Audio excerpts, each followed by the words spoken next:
Okay, this is a post-op for your grandson, which we did a functional frenuloplasty release about 4 months ago, kind of ballpark. And so have you noticed any difference or anything before and after the release? Before, he was totally out of control. Had, severe ADHD, all over the place, meltdowns practically at least once a day, sometimes more. The kicking, screaming, knock your head on the floor kind of meltdowns. He would not pay attention. Everything you said to him, it didn't seem to matter what you said to him, that he would just escalate into a rage. He wasn't sleeping. He would get up in the middle of the night, sometimes 2 and 3 times. It didn't matter what time I put him to bed. He has a brother that sleeps in the same room with him that's 3-4 years older. And but he would just get up, he'd try to play the computer, get something to eat.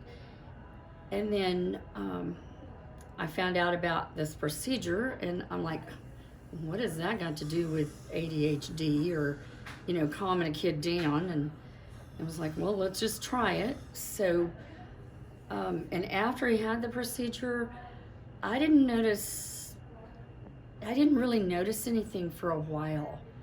He was starting to be a little more calm.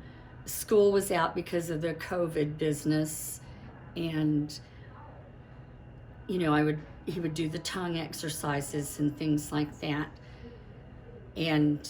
But then just probably 3 or 4 weeks ago, I noticed and just realized all of a sudden he hasn't had a meltdown in a long time. He gets mad and he'll kind of growl, and I'll say, oh, what's going on? And he'll say, I don't want to talk. Whereas before, he would have just started throwing things and, throwing, kicking, hitting. He never was really violent towards anybody, but oh my gosh, it was just out of control. And now, like I said, he hasn't had a meltdown in ages. And he will talk things out. If he's really angry about something, and I'll say, well, can we talk about it later? And later comes and we'll talk, and he's able to tell me what's going on or what he doesn't like, or, of course, a little bit might be maturity. He's in the 6th grade now. But he chose to go to school instead of homeschool. And we talked about wearing the mask. We talked about, behavior and that kind of thing. But it's really been so much better. And me being the grandmother, and I've raised him since he was born, and trying to control him is just, I don't have that kind of strength. But now he does really well. He does still get mad, but he's able, I've had good reports from his teachers that he's able to, to concentrate. Sometimes he'll get distracted and they'll just kind of bring his focus back to what they're doing.